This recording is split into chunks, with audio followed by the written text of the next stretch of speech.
Futebol de Verdade com António Tadeia.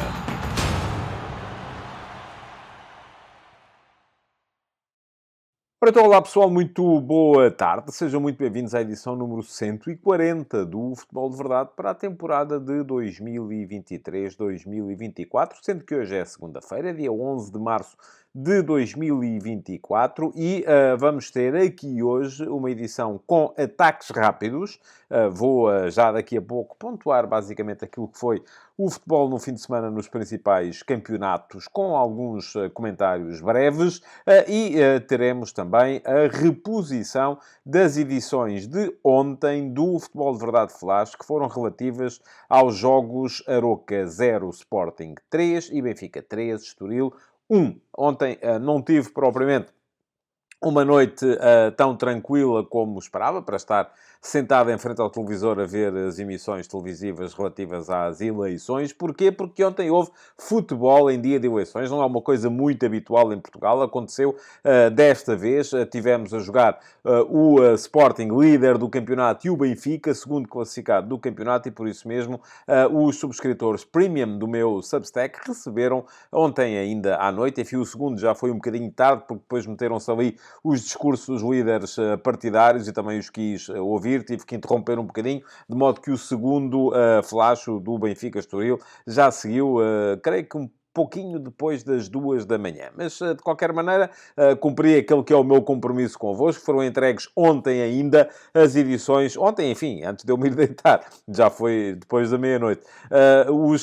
As edições do Futebol de Verdade Flash relativas aos jogos que ainda contam para a atribuição do título de campeão nacional de 2023-2024. Esses dois programas, são 15 minutos cada um, muito basicamente, vão ser repostos aqui no final da edição de hoje do Futebol de Verdade, e como é habitual, quando temos edições do Flash para repor, hoje não há Q&A. Mas atenção pessoal, amanhã vai haver Q&A. Portanto, toca a deixar aí perguntas na caixa de comentários, porque eu amanhã vou escolher uma das perguntas que me tiverem sido deixadas nas últimas edições do Futebol de Verdade, aqui mesmo na caixa de comentários do YouTube, e uma outra que esteja no meu servidor de Discord, na chatroom Perguntas do Discord, e ao meu servidor de Discord acedem, já sabem, os subscritores premium do meu Substack em tadeia.substack.com. Aliás, aproveito para vos dizer que o Futebol de Verdade para a semana vai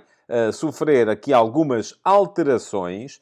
Eu expliquei tudo aquilo que para já me vai, pelo menos na ideia, e enfim, não está ainda fechado, na live da última sexta-feira. Quem esteve e viu, enfim, tem ainda a oportunidade para comentar, para deixar os comentários que quiserem sobre as alterações que eu, neste momento, tenho em mente fazer. Se acham bem, se acham mal, se achavam melhor assim, se achavam melhor assado. Vão lá, digam qualquer coisa, ou digam mesmo aqui na caixa de comentários do programa de hoje, porque também, também lerei esses comentários. Ou então, já disse aqui no outro dia, é como nos casamentos. Falem agora ou então calem-se para sempre.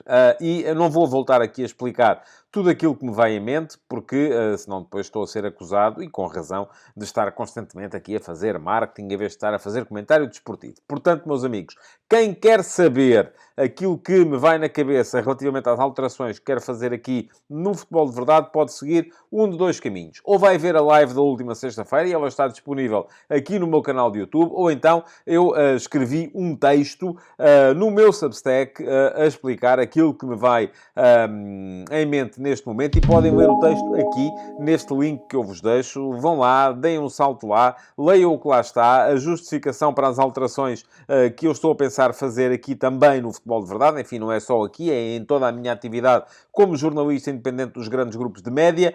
E comentem, porque este é um texto que está com a caixa de comentários aberta a todos. Geralmente no meu Substack só quem pode comentar são os subscritores premium. Neste texto toda a gente pode comentar, porque eu quero saber a opinião de toda a gente que é parte interessada, quer no Futebol de Verdade, quer na minha atividade por lá no Substack, em tadeia.substack.com. Bom, Portanto, esta semana, antes de passar aos ataques rápidos, deixem-me só explicar o que é que vai ser a nossa semana.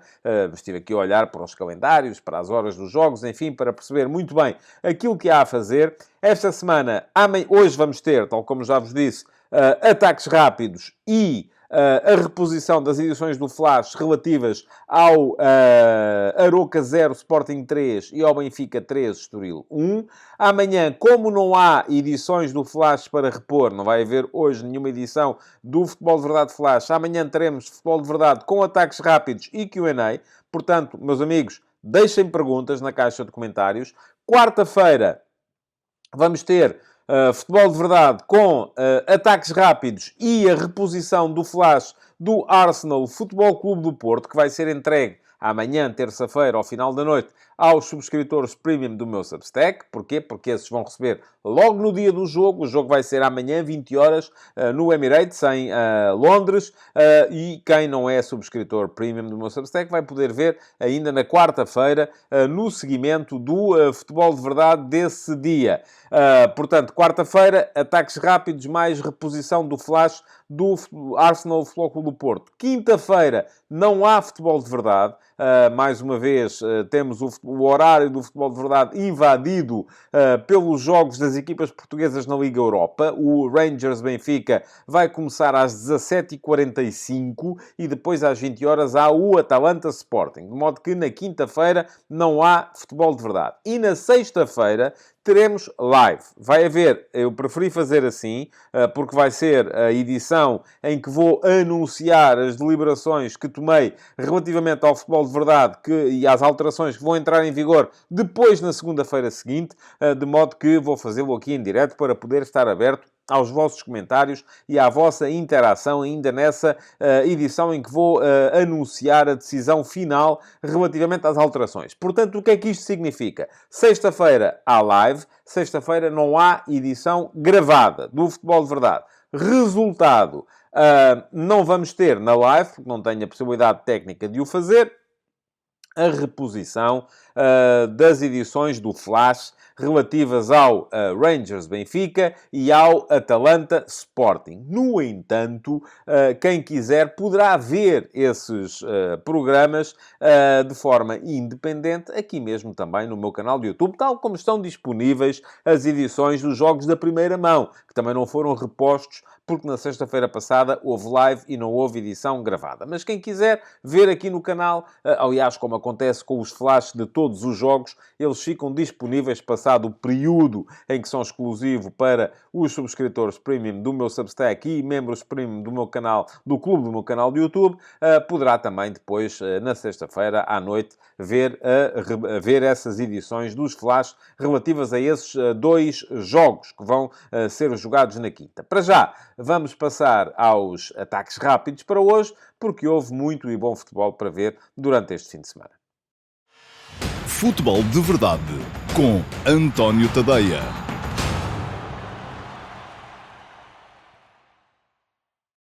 E passemos então aos ataques rápidos para a edição de hoje, 11 de março de 2024, do Futebol de Verdade. Primeiro que tudo, começando pelo futebol, que se jogou no fim de semana, e começando necessariamente pelo futebol português, até porque logo na sexta-feira o Futebol Clube do Porto abriu a jornada da Liga Portuguesa, a 25ª jornada da Liga Portuguesa, com uma vitória fácil, tranquila, 3-0 em Portimão contra o Portimonense. Vitória que manteve o Futebol Clube do Porto na luta, pelo menos pela ideia de poder eventualmente ainda chegar ao segundo lugar. É claro que, para já, ninguém no Porto vai assumir que a luta pelo título está muito... Enfim, complicada já assumiram, mas está muito complicada, praticamente impossível. É uma coisa mais difícil de assumir, mas...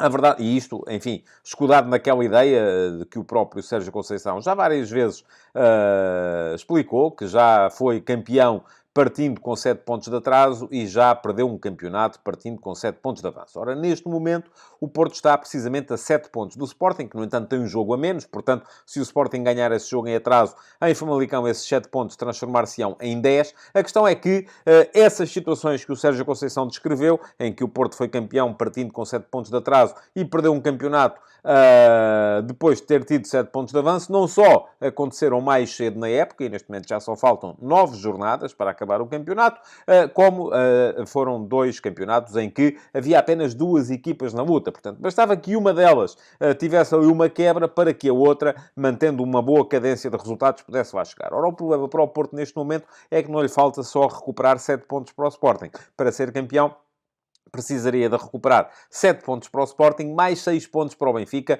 o que já dá um total de 13 pontos. Enfim, são muitos pontos para o Porto recuperar neste momento, com 9 jornadas apenas, e essa é a razão pela qual, nestas últimas jornadas, não tem havido edições do Flash dos jogos do Futebol Clube do Porto, porque está fora dos critérios. Mas foi fácil a vitória do Porto em Portimão. O Porto está a jogar bem, o Portimonense em contrapartida não, e, portanto, isto acabou por revelar ali uma vitória tranquila. Destaque para o primeiro golo de Nico Gonzalez, para mais um golo do Galeno, golaço marcado pelo Galeno, a fazer na altura 2-0, e para a forma tranquila com que o Porto pôde gerir a equipa até final, dessa forma preparando-se para esse jogo complicado de amanhã contra o Arsenal. De resto, Liga Portuguesa, enfim, já sabem, vamos ter mais à frente as reposições do Flash dos jogos entre o Aroca e o Sporting, entre o Benfica e o Estoril. Quem quiser ler sobre o tema, eu escrevi sobre as nuances táticas do Aroca Sporting e do Benfica Estoril no último passo de hoje de manhã. E fica aqui o link para quem quiser dar lá um salto. Tem imagens e tudo, daquelas com setas e tal, e não sei o quê, relativas, nomeadamente, à forma como o Aroca estava a tentar defender a largura no jogo com o Sporting e transformou essa possibilidade numa arma ofensiva, através da forma como o Silá atraía o Eduardo Quaresma, e também uma comparação entre o mapa de calor, e para quem não sabe, o mapa de calor são as zonas em que os jogadores vão atuando, por exemplo, do Rafa, segundo avançado, no jogo do Benfica contra o Rangers, na última quinta-feira, e do Coxo, que no papel, enfim, se olharmos para os quadros táticos que aparecem nos jornais de hoje, ou que aparecem nas apps especializadas, aparece também como segundo avançado no jogo de ontem contra o Estoril, mas que foi, na verdade, muito mais um terceiro médio do que um segundo avançado. Enfim, quem quiser ler o texto, o link já ficou ali atrás, é uma questão de dar lá um salto. Quem quiser esperar para ver as reposições do Futebol de Verdade Flash relativas a esses 2 jogos, também pode fazer. O melhor, se calhar, é mesmo fazerem as 2 coisas, não pagam mais por isso. Ora, em Portugal, tivemos mais jogos. Nota para a vitória importantíssima do Vizela sobre o Farense, 2-1, e isto tem a ver com a luta pela fuga à despromoção, que está neste momento ao rubro e que vai ter, enfim, vou falar um bocadinho mais sobre isso mais à frente, quando antecipar aqui o Gil Vicente Chaves de mais logo. Portanto, já lá vamos. Para já, nota ainda também para a vitória do Vitória Sport Clube, em casa, 1-0 contra o Famalicão. O Vitória podia ter ampliado a vantagem, não o fez, depois acabou um bocadinho em aflição, conseguiu segurar o resultado, 1-0, conseguiu recuperar 2 pontos relativamente ao Sporting Clube Braga, na luta pelo 4º lugar, e neste momento temos a coisa assim: Porto 55 é terceiro, Braga 50 é quarto, mas atenção que ainda há um Braga-Porto daqui até a final da temporada, sendo que o Porto ainda joga também em casa com o Sporting, e o Braga tem que ir jogar à Luz. Portanto, ainda vamos ter aqui, se calhar, muita conversa a este respeito. Temos ainda, depois, Vitória Sport Clube com 47, a 3 pontos do Braga, sendo que o Vitória, em contrapartida, ainda tem que ir jogar ao Dragão e ainda tem que ir jogar a Alvalade. Portanto, tem ainda um final de temporada complicado. Depois, mais atrás, e estamos aqui a falar já do 6º lugar, luta pelo 6º lugar, Moreirense tem 39, Aroca 34, estão ainda ambos na luta por essa 6ª posição. Olhamos então para o futebol que se jogou lá fora durante o fim de semana e começando pelo campeonato que está mais animado, além do português, que é, sem dúvida nenhuma, o campeonato inglês. A Premier League é aquele campeonato em que, neste momento, ainda ninguém pode, em bom rigor, sequer apontar um favorito. Porque, de resto, na Alemanha já se percebeu que vai dar o Leverkusen, em França já se percebeu que vai dar Paris Saint-Germain, em Espanha já se percebeu que vai dar Real Madrid, em Itália já se percebeu que vai dar Inter, portanto, só mesmo Inglaterra que ainda está tudo muito embrulhado. Neste fim de semana havia essa nota de um Liverpool-Manchester City, 2 dos 3 candidatos a defrontarem-se entre si em Anfield Road. O City esteve a ganhar num golo que serve para mostrar a importância que tem neste momento o trabalho das bolas paradas. Há ali um trabalho sem bola muito importante do Ake no lance do golo do City, e depois empate do Liverpool num mau passe atrasado que permitiu uma recuperação de bola do Darwin Núñez e um penalti cometido pelo Alisson Becker, que se lesionou no lance do Ederson, que se lesionou no lance, assim é que é, o Alisson Becker é o guarda-redes do Liverpool, não fazia sentido, que acabou por ter que dar o lugar ao Ortega. Vamos a ver se vai recuperar no final o Guardiola dizia que a lesão do Ederson estava complicada. Ainda houve depois, no fim, um lance muito polémico em que a equipa de arbitragem não deu penalti, mas que, enfim, parece penalti a toda a gente, uma entrada do Doku com os pitons no peito do McAllister e que podia perfeitamente ter dado grande penalidade para o Liverpool naquele que era o último lance do encontro. A coisa, enfim, se fosse em Portugal seria o fim do mundo, em Inglaterra já se começa a falar também muito no tema, cada vez mais se discute arbitragem, mas a verdade é que o jogo acabou mesmo empatado e isto significa que, tendo o Arsenal ganho ao Brentford, 2-1, muita dificuldade, belo golo de cabeça do Kai Havertz a 4 minutos do fim, a valer a vitória, depois de o Brentford ter aproveitado um erro monstruoso em construção do Aaron Ramsdale, que regressou à baliza dos Gunners neste jogo, no lugar do David Raya, e cometeu um erro que permitiu o golo do empate na altura do Brentford. Só a 4 minutos do fim é que o Kai Havertz deu a vitória ao Arsenal, 2-1, e isso significa que neste momento temos Arsenal e Liverpool, ambos com 64 pontos, City com 63. Portanto, está tudo muito embrulhado e os 3 vão ser os 3 primeiros na Premier League deste ano. Os 3 podem ainda, muito naturalmente, chegar ao título. E este pode ter sido, atenção, também o último jogo que opôs 2 monstros do banco, como são o Pep Guardiola e o Jürgen Klopp. Eles despediram-se com um grande abraço no final. São 2 figuras que marcam os últimos anos de Premier League. Vamos a ver, pode ser que se encontrem ainda na Taça de Inglaterra. É a última possibilidade, porque Klopp vai fazer um ano sabático na próxima temporada e, portanto, para o ano, em princípio, não vão encontrar-se. Depois, no futuro, logo se verá onde é que Klopp volta a trabalhar, se é que volta a trabalhar como treinador.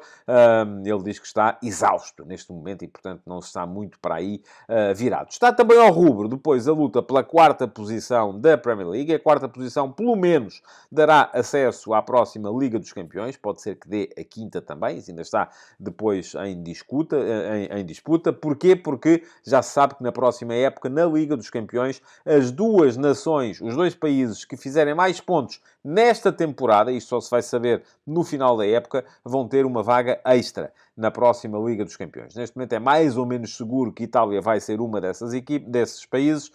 Não é seguro ainda perceber quem vai ser o segundo. E mesmo Itália não é ainda matematicamente absolutamente seguro, mas em princípio vai acontecer.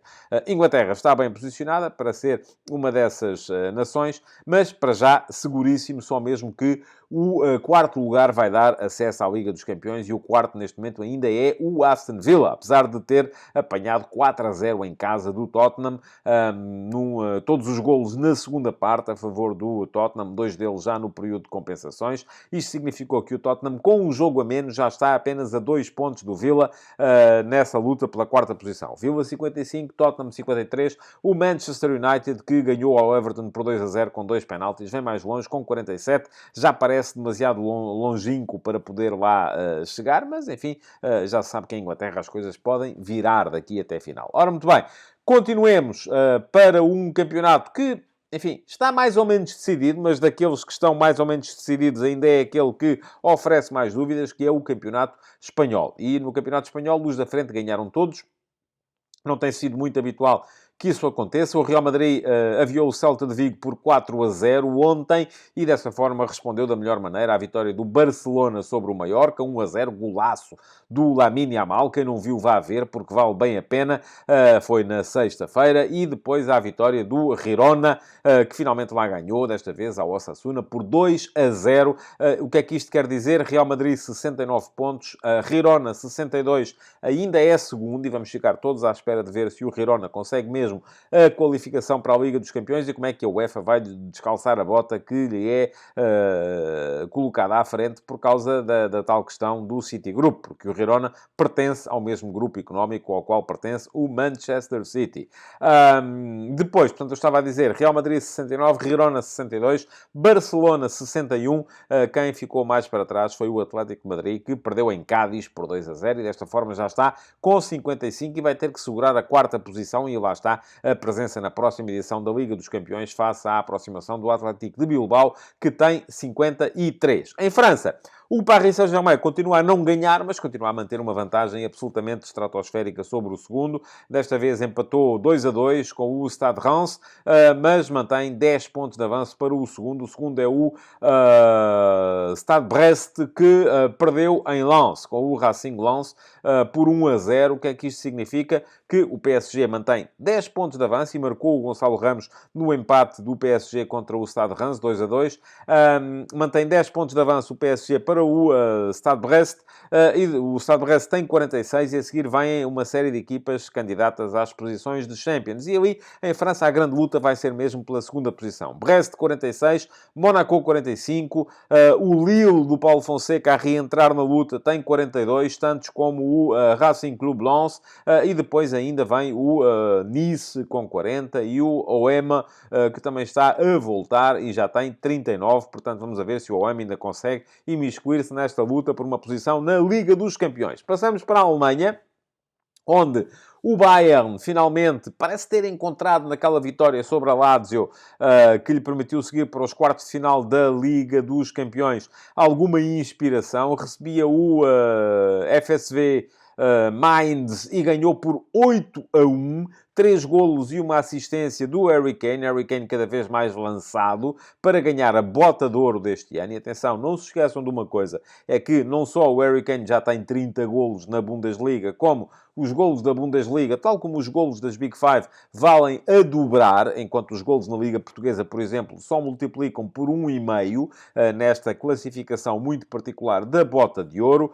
Mas o Bayern, 8-1 ao Mainz, mantém-se, no entanto, a 10 pontos do líder, que continua a ser o Leverkusen, que depois desse empate conseguido mesmo no limite em Baku contra o Karabakh, na Liga Europa, no jogo em que o Leverkusen se apresentou com uma série de jogadores de segunda escolha no seu 11 e a facilitar em demasia. Desta vez o Leverkusen ganhou ao VfL Wolfsburg por 2-0 e, portanto, manteve a vantagem de 10 pontos de avanço sobre o Bayern. Passamos então para a Itália, onde o Inter voltou a não facilitar. Visitou a equipa surpresa desta época, que é o Bolonha, do Thiago Motta, e ganhou. Como ganha sempre. Aliás, o Inter, este ano, 2024, não sabe fazer outra coisa a não ser ganhar. curiosidade para esse jogo entre Atlético de Madrid e Inter, que vai marcar esta semana na Liga dos Campeões. Parece-me ser, tirando, é claro, para nós portugueses, o interesse que está em volta do Arsenal Futebol Clube do Porto, parece-me ser o confronto mais interessante desta segunda semana de oitavos de final da Liga dos Campeões. Ora, o Inter ganhou por 1-0 ao Bolonha, o que quer dizer que, mesmo tendo o Milan ganho também, manteve 16 pontos de avanço para o segundo. E isto porquê? Porque a Juventus empatou e empatou contra a Atalanta, o adversário do Sporting, na Liga Europa. A Atalanta poupou alguns jogadores, não jogou De Roon, por exemplo, e mesmo assim conseguiu empatar em Turim com a Juventus, 2-2, um bis do Koopmeiners, o que quer dizer que a Juventus perdeu a segunda posição para o Milan, mas o Milan já está a 16 pontos do Inter, que segue tranquilamente para mais um Scudetto. Ora, em Itália, a grande guerra vai ser... Enfim, pode vir a haver ali uma luta pelo segundo lugar entre Milan e Juventus, mas depois vai ser, sobretudo, para as outras, e devem ser mais duas posições nas Champions de 2024-25. Já vos expliquei porquê, exatamente por essa razão, porque os italianos deverão ter uma equipa extra na próxima edição da Liga dos Campeões, em função do extraordinário comportamento das suas equipas nesta temporada de 2023-24. Ora, neste momento, o Bolonha, e quem está por ali, ninguém ganhou. O Bolonha perdeu com o Inter, é normal. A Roma empatou 2-2 em Florença com a Fiorentina e, atenção, que estava a perder 2-1 quando Miles Vilar, o tal guarda-redes que andou a ser segunda escolha no Benfica durante uma data de tempo e que depois foi também segunda escolha na Roma e, entretanto, sacou a titularidade ao Rui Patrício. Vilar defendeu uma grande penalidade, mais uma, ele está a tornar-se especialista na matéria, de Biraghi, e evitou o 3-1 para a Fiorentina, e a Roma depois ainda chegou ao 2-2, conseguiu assim empatar e manter o ponto de avanço que tinha sobre a Atalanta, que também empatou 2-2 contra a Juventus. Portanto, neste momento temos, além dos três da frente, que em princípio vão estar na Liga dos Campeões, Bolonha tem 51 pontos, Roma 48, Atalanta 47 e ainda, atenção, ao Napoli e, por que não dizê-lo, à Fiorentina e eventualmente à Lazio. Vamos ver como é que corre o jogo de hoje à Lazio para ver se consegue voltar à luta pela próxima edição da Liga dos Campeões. Ora, muito bem, passamos então ao futebol que vamos ter hoje. E hoje, deixem-me só tomar nota aqui dos timecodes, porque me fazem sempre falta.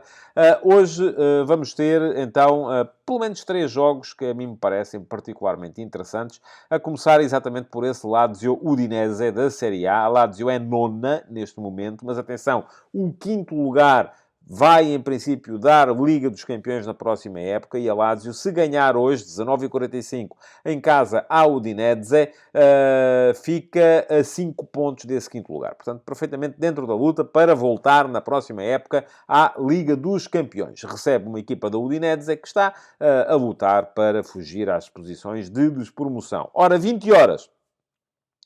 Há um Chelsea-Newcastle United. São duas das equipas que mais investiram na Premier League, mas que estão ali a meio da tabela. O Chelsea é 11º, o Newcastle é 10º. O Newcastle regrediu um bocadinho face àquela primeira temporada em que chegou a conseguir, em função do investimento saudita, a qualificação para a edição deste ano da Liga dos Campeões. Na próxima época não vai acontecer. O Chelsea não conseguiu ainda dar o salto que o investimento da Clear Lake Capital lhe permitiu, e, portanto, estão os dois ali a meio da tabela e, enfim, uma reflexão em torno daquilo que o dinheiro compra e não compra. Não compra juízo, isso não, de maneira nenhuma. Portanto, Chelsea-Newcastle, 20 horas, o jogo é interessante, mas é uma luta pelo meio da tabela da Premier League. E, por fim, 20h15, temos então esse jogo que fecha a 25ª jornada da Liga Portuguesa. O Gil Vicente, Grupo Desportivo de Chaves. E porquê é que isto é importante? Perguntar-me-ão. É importante porque está tudo muito embrulhado na luta pela fuga à despromoção no Campeonato Português. Neste momento temos o Chaves um bocadinho mais atrás, é o último, tem apenas 18 pontos, mas depois segue-se o Vizela com 21 e está ainda o Estoril.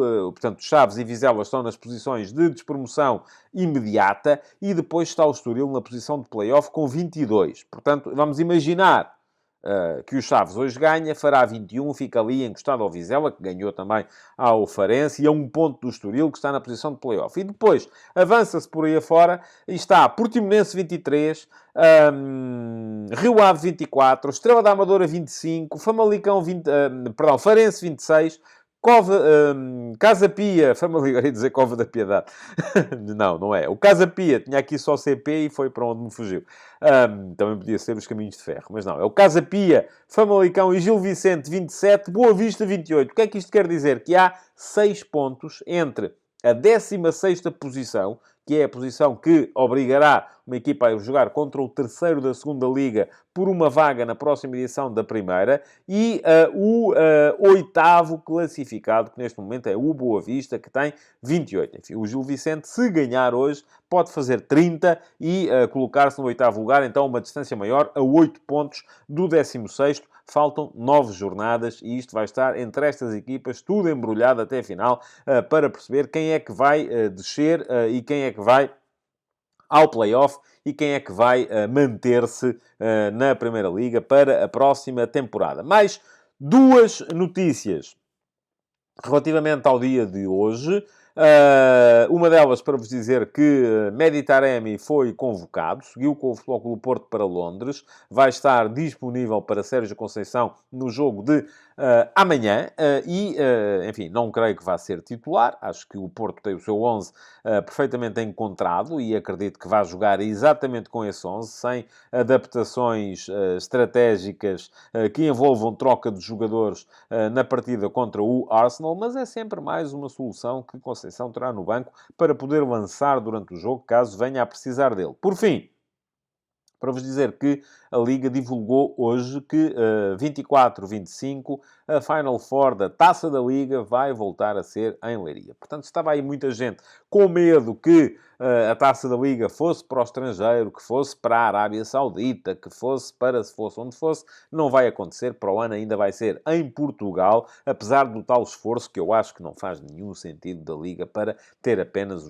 os grandes a jogar a Final Four. Enfim, percebo, mas então não faz sentido nenhum chamar-lhe Taça da Liga. Portanto, não sei se sabem, para o ano que vem, a Taça da Liga vai ser disputada apenas por 8 equipas. São, perdão, os 6 primeiros da Primeira Liga e os 2 primeiros da segunda. Portanto, a ideia é mesmo a de conseguir ter os clubes principais na Final Four.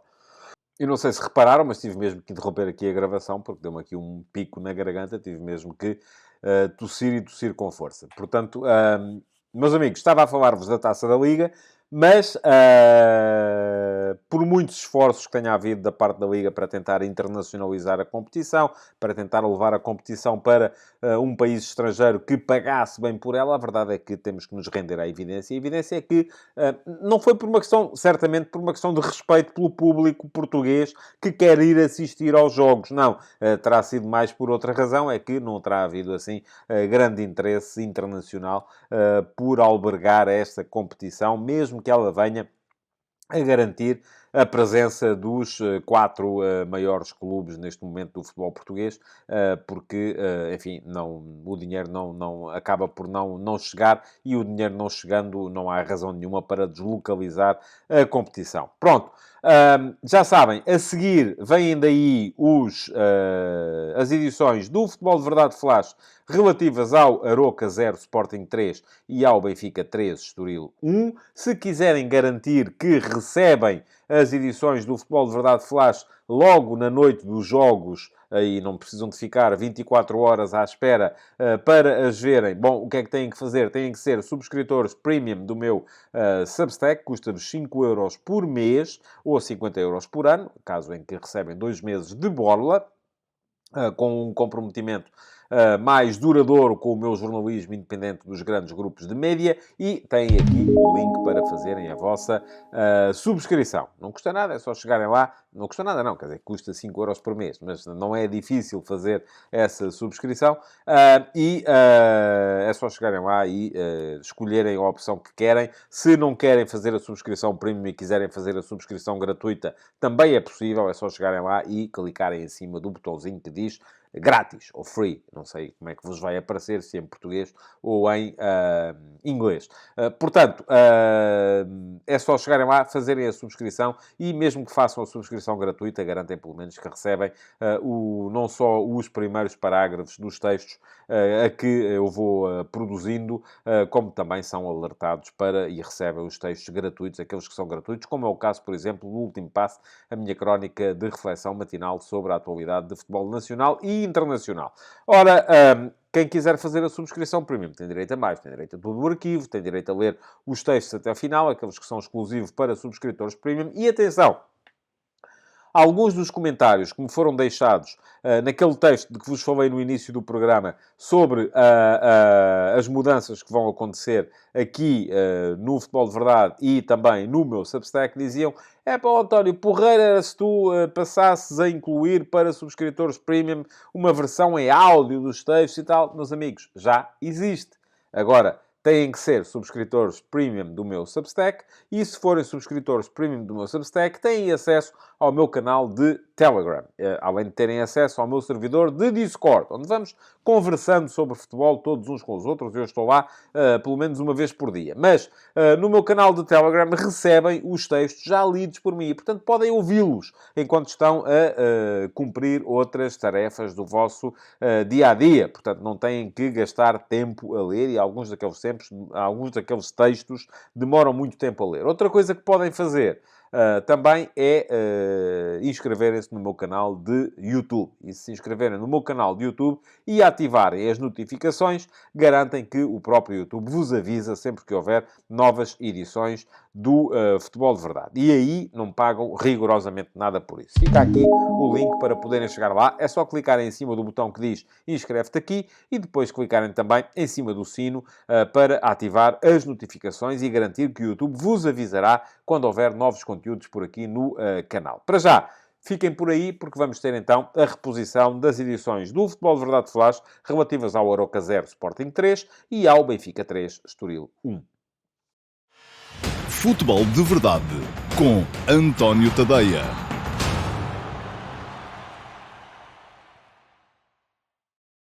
Olá a todos e sejam muito bem-vindos ao Futebol de Verdade Flash para o Aroca 0, Sporting 3. Depois do jogo em que teve menos bola em toda a época, apenas 38%, o Sporting deixou o relvado pesado e revolvido de Aroca com 3 golos marcados, a baliza a zeros, 3 pontos no bolso e a confirmação da liderança isolada da Liga antes mesmo do jogo do Benfica, mas com os batimentos cardíacos acelerados. Tão complicado acabou por se revelar o controle da equipa de Daniel Sousa. O Aroca foi uma equipa corajosa, sempre capaz de pressionar alto a saída de bola leonina e, pelo menos durante a primeira parte, de encontrar os seus atacantes nas entrelinhas, ali estabelecendo as bases para causar alguma instabilidade na zona mais recuada dos Leões. Ruben Amorim voltou ao seu 11 mais forte, o que levou a que, do outro lado, o Aroca desse a resposta esperada ao dilema que lhe era colocado pelos avanços de Jani Catamo a partir da ala direita e pela formação da linha de 5 leonina no ataque. Se lá, o habitual extremo esquerdo no 4-2-3-1 dos arauquenses baixava a miúdo para fazer linha de 5 atrás. Só que, depois do início forte dos Leões, que lhes permitiu adiantarem-se no marcador, o Aroca começou a ser capaz de transformar essa necessidade numa força. Quaresma era atraído pelo recuo de Silá e não só Morrica ia tentar explorar-lhe as costas, com diagonais que traziam dificuldades ao menos móvel Coates, como Cristo e Razón exploravam bem o corredor central e o espaço que se abria entre as linhas. Mas o início de jogo foi do Sporting e Gyökeres chegou ao golo logo aos 19 minutos, após uma aceleração fatal de Trincão, que solicitou a chegada de Mateus Reis na esquerda e o passe rasteiro deste para a finalização do sueco. Iam decorridos 19 minutos. E 6 minutos antes, a ligação entre o ala esquerdo e o avançado já permitira a este um cabeceamento de zona promissora, mas ao lado. Antes do Aroca se tornar ameaçador, foi ainda Gyökeres quem perdeu o 2-0, quando esbarrou na mancha de De Arruabarrena, depois de isolado pela esquerda por Pedro Gonçalves. Só que o último quarto de hora da primeira parte foi penoso para os Leões. Nesse período, o Sporting nem rematou e o Aroca fez 5 tentativas à baliza de Israel. 2 delas com muito perigo. Aos 31 minutos, Morrica chegou tarde para desviar um cruzamento de remate de Razón, que assim se perdeu pela linha de fundo. Aos 34, depois de uma combinação entre Razón e Cristo, Silá soltou-se na esquerda e chutou para a excelente defesa de Franco Israel. E aos 44, depois de superar Quaresma e Coates, já na área, o mesmo Silá chutou ao lado de zona frontal. Dificilmente o Sporting seguraria este resultado se não mudasse alguma coisa na segunda parte. E não só a entrada de Gonçalo Inácio foi decisiva, como os Leões passaram a condicionar melhor as tais diagonais da Borrica e as desmarcações em apoio de Cristo e Razón para as entrelinhas. O resultado foi um segundo tempo em que o Aroca teve mais bola, mas no qual não criou mais nenhuma situação de perigo. E em que a equipa avançava cada vez mais, vulnerabilizando-se atrás aos contra-ataques que o Sporting também ia perdendo por algumas deficiências na definição.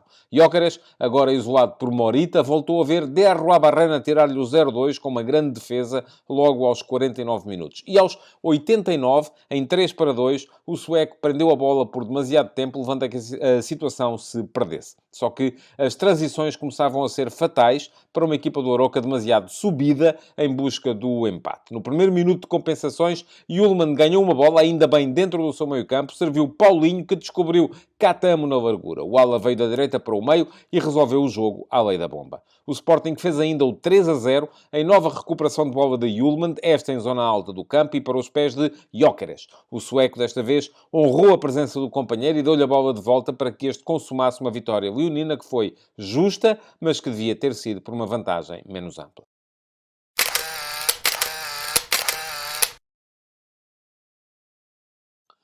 E passemos então à fotografia tática deste Aroca Sporting, para vos dizer que Daniel Sousa fez apenas uma alteração ao 11 que o Aroca tinha levado no último fim de semana a ganhar por 5-1 em Chaves. Foi a troca de Robson Bambu, defesa central que atuava pelo lado direito, por Galovic, e foi por lesão. Portanto, o Aroca apresentou-se com Ignacio de Arruabarrena na baliza, depois quarteto defensivo com Tiago Gaio, Galovic, Javi Montero e o Everson.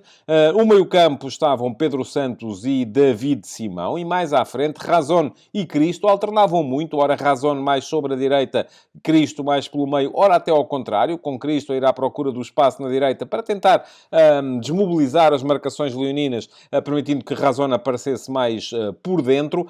E Silá era o ala esquerdo, com Morrica como ponta de lança. Ora, o que é que acontecia? Era que, como o Sporting mete sempre 5 homens na sua linha mais ofensiva, além dos 3 atacantes, e já lá vou daqui a bocado, também os 2 alas, aquilo que o Aroca fazia era constantemente baixar Silá, o extremo esquerdo, para uma posição de falso lateral esquerdo, permitindo que o Everson jogasse mais dentro e pudesse acompanhar melhor as movimentações de Francisco Trincão, que jogava da direita para o meio. Ora, o que é que isto fazia? Que o Aroca muitas vezes se defendesse em 5-4-1 e tivesse depois, embora começasse o processo defensivo em 4-4-2, com Cristo perto de Morrica, depois, quando a equipa baixava para o seu meio-campo, a coisa, Cristo voltava a baixar para a zona de meio-campo, Morrica ficava mais na frente, Silá ia fechar do lado esquerdo da defensiva. No ataque, o que isto fazia era que depois, como Quaresma era muitas vezes atraído ao início do jogo ofensivo de Silá muito mais atrás,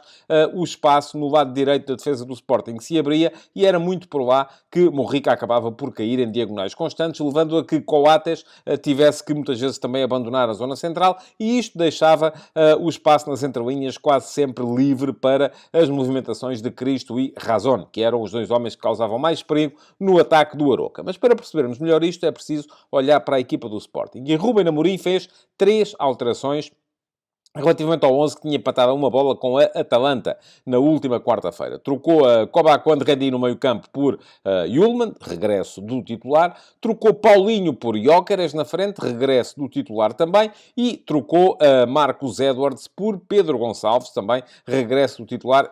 Se os 2 primeiros foi por uma questão de não estarem em boas condições físicas e de terem que ser poupados, no caso de Pedro Gonçalves foi mesmo uma questão de lesão. Ora, o Sporting atuou no seu habitual 3-4-3, 4-3, com Franco Israel na baliza, depois tripla de centrais, formada por Quaresma sobre a direita, Coates no meio e Diomande sobre a esquerda. Jani Catam era o ala direito, Mateus Reis o ala esquerdo, par de médios formado por Yulman e Morita. Mais na frente, Trincão, o atacante que começava na direita, Pedro Gonçalves começava na esquerda e Gyökeres era o ponta de lança. O Sporting começava o seu processo defensivo em 4-2-4, porque tentava igualar a saída a 4 da equipa do Aroca, com a sua linha de 4 atrás, com 4 homens também. E Jani Catamo ia pressionar o Everson, ficando depois Pedro Gonçalves, Gyökeres e Trincão para Ravi Montero, Galovic e Tiago Jogaio. O que é que isto fazia?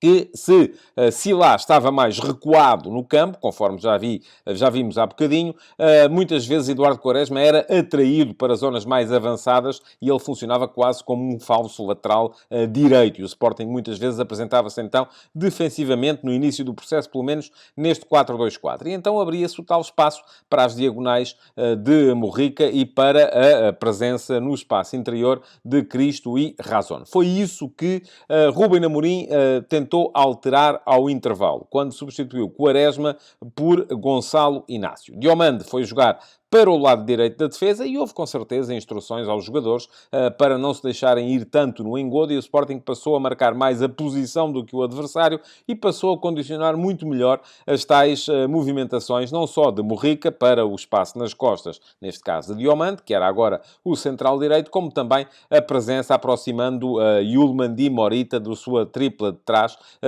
reduzindo também o espaço nas entrelinhas. Ao minuto 67 voltou a mexer o Sporting com a troca de Coates por Saint-Just. Saint-Just foi jogar para o lado direito da defesa, passando então aí Diomande, que tinha começado como central esquerdo, passara para central direito e aqui passou a ser central do meio. Ao mesmo tempo, saiu Trincão para a entrada de Paulinho. Também aqui alguma tentação para defender melhor as bolas paradas, porque Paulinho, já se sabe, é mais forte nessa matéria. Mexeu o Aroca pela primeira vez ao minuto 72, com a troca de Razón por Laval, mas sem alterações táticas. Laval foi colocar-se do lado direito do ataque e pouco depois, aos 76, foi o Sporting quem voltou a mexer, trocando Morita por Daniel Bragança. E mais uma alteração sem mudanças no plano tático. Só a 5 minutos dos 90 é que o Aroca mexeu mais com a sua equipe e isso acabou por se revelar fatal, porque tanta foi a vontade de ir à procura do golo do empate que acabou por sofrer mais 2. Então, nessa altura, saiu o Everson da posição do lateral esquerdo para a entrada de Mateus Quaresma, um regresso depois de lesão longa. Saiu Galovic, que tinha acabado de ver um cartão amarelo por faltas persistentes sobre Gyökeres, para a entrada de Eboué Kouassi. Eboué Kouassi é um médio que foi hoje atuar como defesa central e foi jogar exatamente para a posição em que estava Galovic, como defesa central pelo lado direito, e trocou ainda Cristo Gonzalez por Puche, sendo que Puche se foi colocar no lado direito do ataque. Sila passou por uma posição mais central e passou a ser Laval, que tinha entrado para a direita, quem veio ocupar o corredor esquerdo do ataque do Aroca. Antes de acabar a partida, ao minuto 90, o Sporting ainda trocou Pedro Gonçalves por Nuno Santos, que foi também desta vez jogar para o ataque, ficou na frente juntamente com Paulinho e Gyökeres, mantendo-se então Mateus Reis como ala esquerdo, que é a posição mais vezes ocupada por Nuno Santos.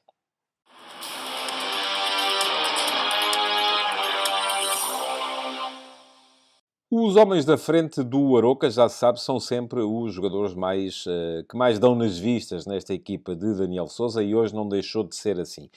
Entre quem estava atrás, houve menos preponderância de David Simão e de Pedro Santos, os dois médios. No quarteto mais recuado, Tiago Jogaio ainda assim parece ter sido o mais forte dos quatro. De Arroa Barrena tem duas intervenções decisivas a fazer a mancha frente a Gyökeres, que seguia isolado para as suas redes. Mas quem teve mais destaque foram mesmo os três apoiantes do ponta de lança.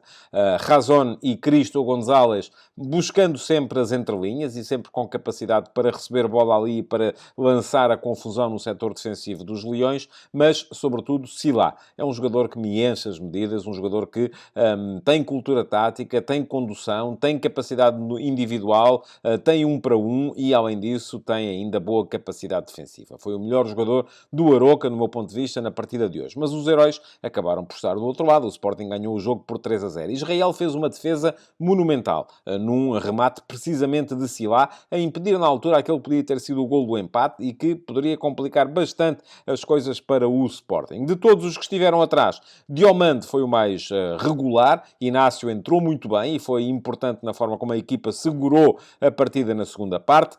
Gyökeres foi um poço de força, como é sempre, marcou o seu golo, mas terá pecado por fraca definição e algumas situações de contra-ataque em que não teve a clarividência necessária para ver companheiros em boa posição. Foi bom o jogo dos dois alas. Jenny Katame resolve o jogo com um golaço. Mateus Reis está na assistência para o primeiro golo, mas quer-me parecer que o herói da partida foi mesmo Yulman. A primeira parte não foi tão forte assim e muita da responsabilidade pela tal movimentação nas entrelinhas dos atacantes do Aroca ter-lhe-á pertencido a ele e a Morita, mas a segunda parte de Yulman é de encher o olho. Foi ele, no meu ponto de vista, o herói do jogo, até porque depois está nos lances do segundo e do terceiro golos. Foi ele que recuperou tanto uma bola como a outra, marcando ele próprio, aliás, o terceiro golo do Sporting.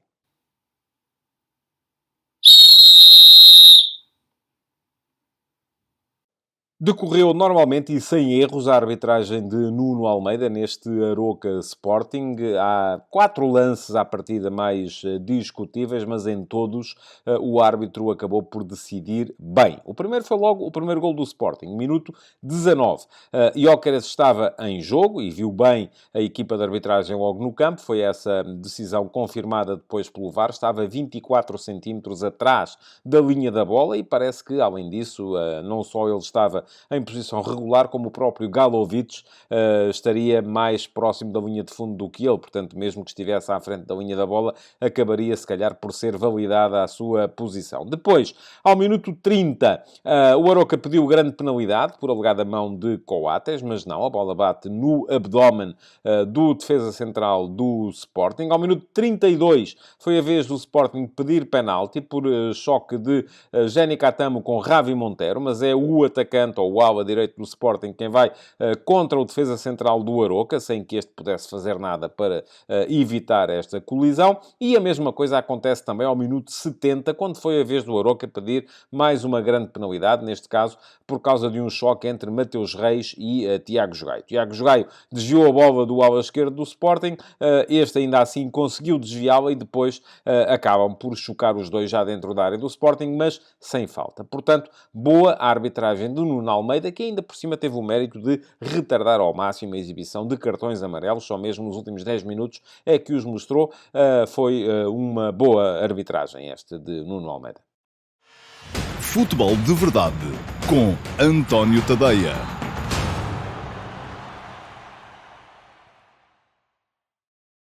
Olá a todos e sejam muito bem-vindos ao Futebol de Verdade Flash para o Benfica 3, Estoril 1. O Benfica respondeu bem à pressão colocada horas antes pelo Sporting e saiu também com 3 pontos da 25ª jornada da Liga, ainda que não possa gabar-se de uma exibição de encher o olho frente a um Estoril que nunca se rendeu, nem mesmo quando sofreu um golo a fechar a primeira parte e outro logo a abrir a segunda. Alguns dos jogadores menos utilizados e hoje lançados por Roger Schmidt deixaram boas indicações, mas nem com 2 golos de vantagem os encarnados foram claramente impositivos, tendo permitido que os canarinhos estivessem na mão de cima por mais de metade do segundo tempo, ainda que sempre sem resultados práticos. O golo que poderia reabrir a questão do resultado nunca apareceu e o Benfica acabou por fazer vingar a vantagem que obtivera até ao minuto 49, graças a um nível de definição superior ao que vinha mostrando ultimamente, mas falhando na finalização a obtenção de uma vantagem que o deixasse plenamente descansado. Coxo, mais uma vez a jogar como terceiro médio, colocou os companheiros com frequência em situações privilegiadas e à frente, Neres no arranque do jogo e Tiago Gouveia durante toda a partida foram sendo os desequilibradores e a garantia de vitória de uma equipa que abdicou hoje de Rafa e Di Maria, provavelmente para os recuperar para quinta-feira, e que só fez entrar João Neves a 10 minutos do fim. O Benfica marcou cedo por Coxo. O turco, que já tinha ameaçado de livre, meteu um golaço logo ao quarto de hora, dando de primeira e metendo ao ângulo mais distante uma bola que tinha sido recuperada por Tomás Araújo e que, entretanto, passara por João Mário e David Neres. O lance parecia poder lançar o Benfica para a vitória, até porque 4 minutos depois, Dani Figueira tirou 2-0 a João Mário, com uma defesa apertada com o pé direito. E foi o Estoril que empatou, em lance do qual Trubin, por sua vez, não saiu isento de culpas. Heriberto bateu António Silva, rumo à linha de fundo, cruzou e o guarda-redes sacudiu a bola para a frente, onde Rodrigo Gomes a recolheu e marcou o golo do empate. Este golo intimidou o Benfica, que a partir daí passou mais de 20 minutos sem chegar às redes do Estoril. Foi o primeiro período de ocaso benfiquista na partida. E a equipa de Vasco Seabra conseguia encontrar Guitani e Heriberto com alguma frequência, ainda que também sem criar situações de golo iminente. Certo é que, ainda antes de Marcos Leonardo ter recolocado o Benfica na frente, marcando de cabeça à boca da baliza uma bola que Neres cruzara largo e Tiago Gouveia devolver do segundo poste, o equilíbrio era a nota dominante no relvado. O intervalo veio impedir o Benfica de capitalizar em cima do golo, mas os encarnados voltaram vivos para a segunda parte. Neres teve uma boa situação logo a abrir, após combinação com Coxo, mas chutou para fora. E um minuto depois, Tiago Gouveia deu mesmo um impulso à sua equipa com mais um belo golo. Recebeu de Coxo, evitou a entrada de Rodrigo Gomes e foi para cima de Mangalá, batendo a ele e ao guarda-redes com um remate cruzado e rasteiro. Aos 3-1, o jogo parecia resolvido. Mas, tal como na primeira parte, o Benfica falhou a estocada final, sempre por Marcos Leonardo.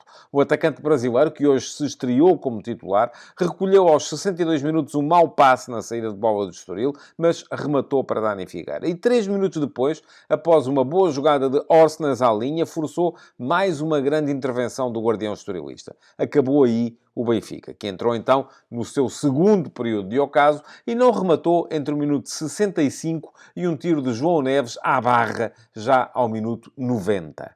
E, pelo meio, quem jogou foi o Estoril. Foi então a altura de Trubin se redimir do golo sofrido. Ao minuto 69, parou um bom remate de Alejandro Marquês, lançado por Heriberto em direção à baliza encarnada. E, sobretudo, ao minuto 85, o ucraniano fez uma grande defesa após tentativa de Guitane, que tinha ganho um ressalto na área e ficara com a bola bem à frente do seu pé esquerdo.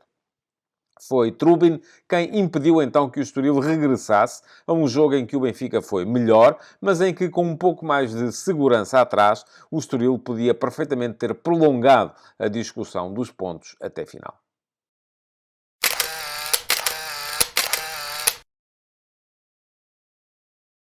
E cá está a fotografia tática deste Benfica-Estoril. Roger Schmidt fez 5 alterações relativamente ao 11 que tinha empatado a 2 bolas com o Rangers na última quinta-feira em partida da Liga Europa. Otamendi, que estava castigado, não podia, portanto, jogar, cedeu a posição no centro da defesa a Tomás Araújo.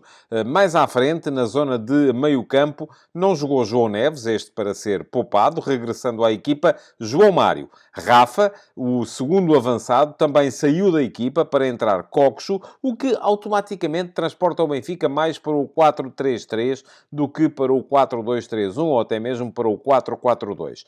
Mais à frente ainda, Di Maria não jogou, foi poupado, entrando na equipa Tiago Gouveia e o ponta de lança, Artur Cabral, cedeu também a sua posição ao seu compatriota Marcos Leonardo. Sendo assim, o Benfica apresentou-se no seu habitual 4-2-3-1, ainda que transfigurado no tal 4-3-3 devido à tendência de Coxo para recuar para próximo dos outros dois médios. Trubin foi o guarda-redes, na defesa Bá jogou à direita, Orsnes voltou a ser lateral esquerdo e os centrais eram António Silva e Tomás Araújo. Tomás Araújo mais sobre o lado direito, António Silva desta vez mais sobre a esquerda, na posição que habitualmente é de Otamendi. Mais à frente, dois médios a ajudarem na saída de bola, Florentino e João Mário. Coxo, que na posição de Rafa, ou na vaga de Rafa, é melhor dizer assim, não aparecia tão próximo do ponta de lança, mas sim mais perto dos dois médios e muitas vezes a vir também buscar o jogo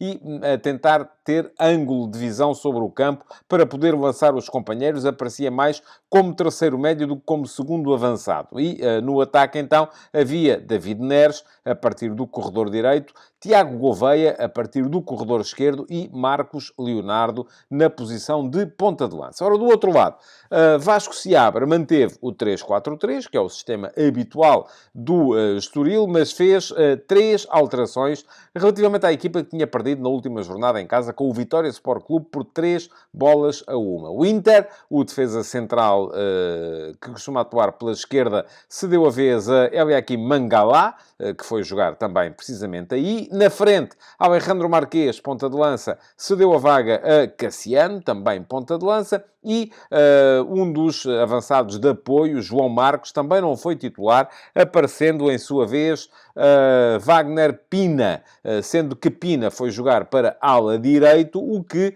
levou à passagem de Rodrigo Gomes da direita para a esquerda e à subida de Heriberto, que nesse jogo contra o Vitória tinha sido ala esquerdo, para o trio de ataque. Mas, olhando para a equipa, ela dispôs-se no campo assim. Dani Figueira foi o guarda-redes, depois tripla de centrais, com João Basso a atuar como central direito, Mangala como central esquerdo e Bernardo Vital como central do meio. Mais à frente, dupla de médios formada por Vinícius Janoncelo e Mateus Fernandes. Wagner Pina foi o ala direito e Rodrigo Gomes o ala esquerdo. E no ataque, Guitane aparecia mais sobre o lado direito, Cassiano era o avançado de centro e Heriberto surgia mais sobre a esquerda. O Estoril desdobrava-se depois nas suas normais, nos seus normais posicionamentos, eram o 5-4-1 quando a equipa defendia, porque Guitane ia fechar o corredor direito à frente de Pina e Heriberto ia fechar o corredor esquerdo à frente de Rodrigo Gomes, mas ofensivamente aparecia muitas vezes numa espécie de 4-3-3, porque Mateus Fernandes, um dos médios, baixava para fazer saída de bola a partir da posição de lateral esquerdo, o que quer dizer que o Estoril saía quase sempre a 4, com João Basso mais sobre a direita, Bernardo Vital e Mangala sobre o corredor central e Mateus Fernandes sobre a esquerda. Isto deixava Zanoncello como médio de mais posicional, uma espécie de vértice mais recuado de um triângulo que depois incluía quase sempre os dois avançados de apoio. Guitane e Heriberto baixavam muito para atuarem por ali, embora no lado esquerdo muitas vezes Heriberto aparecesse aberto junto à linha e fosse Rodrigo Gomes a vir em diagonais, porque jogava de pé trocado, a vir em diagonais da esquerda para o meio e surgisse ele a formar o tal trio de meio campo, juntamente com Zanoncello e Guitane. Wagner Pina atacava pelo corredor direito, Cassiano era o avançado de centro e Rodrigo Gomes ou Heriberto, lá está, consoante eles escolhessem ir um por dentro e outro por fora, aparecia junto à linha também do lado esquerdo. Ora, o primeiro a mexer foi Vasco Seabra, que ao minuto 69 trocou de ponta de lança, o mais possante Cassiano pelo mais técnico e capaz de dialogar com a equipa, que é Alejandro Marquês. Depois, ao minuto 75, foi o Benfica quem mexeu. Roger Schmidt trocou Marcos Leonardo por Artur Cabral, ponta de lança por ponta de lança, e David Neres por Benjamin Rolaiser, que foi jogar também para o lado direito do ataque, onde estava David Neres. Ao minuto 77, o Estoril trocou Wagner Pina por Tiago Araújo. Tiago Araújo foi jogar para a esquerda, onde estava Rodrigo Gomes, e Rodrigo Gomes voltou à sua posição de ala direito. Portanto, ficou o Tiago Araújo a jogar como ala esquerdo. Ao minuto 80, voltou a mexer Schmidt, trocando Coxo por João Neves, o que levou a que João Mário avançasse para a posição anteriormente desempenhada por Coxo, e João Neves ficou com Florentino a fazer a dupla de médios que auxiliava os centrais na saída de bola. E, ao mesmo tempo, Orsnes saiu da posição de lateral esquerdo para entrar Morato, que foi ocupar também precisamente esse lugar. 4 minutos mais tarde entrou Carreras, que é habitualmente lateral esquerdo, mas saiu Bá. E como já estava Morato a jogar como lateral esquerdo adaptado, Carreras foi jogar para a direita. Terá sido uma estreia, pelo menos no Benfica, foi seguramente de Carreras a jogar como lateral direito. Por fim, ao minuto 87, a 3 minutos do fim, voltou a mexer o Estoril. Zanoncello saiu para entrar Michel Costa, também para a zona do meio campo. Guitane trocou com Fabrício, que foi jogar também como avançado pela direita, e Heriberto cedeu a sua posição a João Marcos, que foi atacar pelo flanco esquerdo, no apoio então à ponta de lança, que era Alejandro Marquês.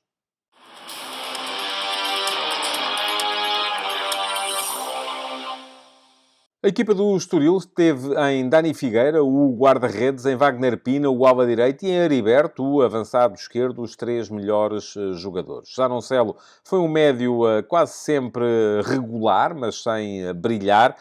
Mateus Fernandes teve menos em jogo do que é habitual, o mesmo sucedendo com Rodrigo Gomes, que marcou um golo, mas ainda assim não foi tão letal como tinha sido, por exemplo, na primeira metade da época, ao serviço da equipa do Estoril. Guitano também apareceu pouco em jogo e, portanto, os melhores do Estoril foram mesmo o guarda-redes Dani Figueira, duas belíssimas defesas, Heriberto, quase sempre fundamental na forma de levar a equipa para a frente, e, sobretudo, Wagner Pina, parece-me que foi o melhor dos estorilistas hoje, pela forma como no corredor direito também era capaz de canalizar o jogo para o meio-campo do Benfica. Os heróis, no entanto, estavam do outro lado, foi o Benfica que ganhou o jogo. Trubin teve culpas no golo do Estoril, mas depois, na ponta final do jogo, ainda fez ali um par de boas defesas que impediu que o Estoril reentrasse na partida. Tiago Gouveia fez um belíssimo jogo de início a fim. Neres esteve bem durante a primeira parte.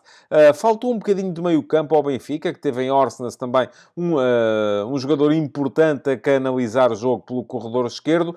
Esteve bem ainda Tomás Araújo, é dele a recuperação de bola no lance do primeiro golo. Teve um sprint já na ponta final a ir buscar Cassiano na profundidade. Foi um jogador importante, fez uma belíssima atuação, até melhor do que António Silva no centro da defesa do Benfica, mas o melhor jogador do Benfica acabou por ser Coxo. Marcou um belíssimo golo, o primeiro, assistiu para o terceiro, embora aqui o mérito tenha sido muito mais de Tiago Gouveia, e foi muito importante também ele, na forma como via sempre os colegas em desmarcações de ruptura e lhes metia passes na exploração do espaço que o Estoril ia deixando livre. O herói do jogo, portanto, Orkun Kökçü.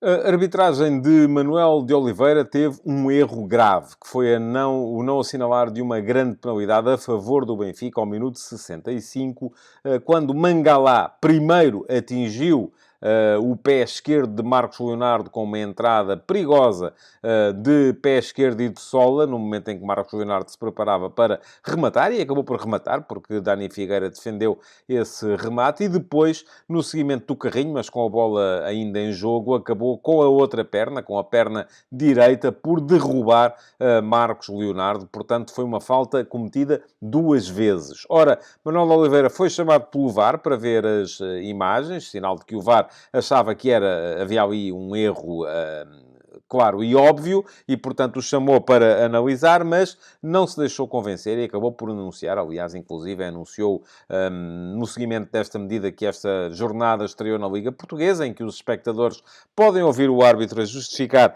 as suas decisões, e Manuel Oliveira anunciou ao público que não teria havido qualquer falta. Mas enganou-se, houve mesmo falta e era grande penalidade a favor do Benfica. Na altura poderia ter sido o 4-1 que acabava com a conversa relativamente à discussão do jogo. Antes disso, o Benfica já tinha pedido uma grande penalidade ao minuto 19, quando o remate de Kökçü foi bater no antebraço de Wagner Pina, mas este tinha o braço dobrado à frente do abdômen, portanto não havia lugar à marcação de qualquer falta. Esteve aí bem Manuel de Oliveira, que no entanto teve a sua arbitragem inapelavelmente prejudicada pelo erro cometido ao minuto 65, quando não marcou a tal grande penalidade de Mangalá sobre Marcos Leonardo. Futebol de verdade.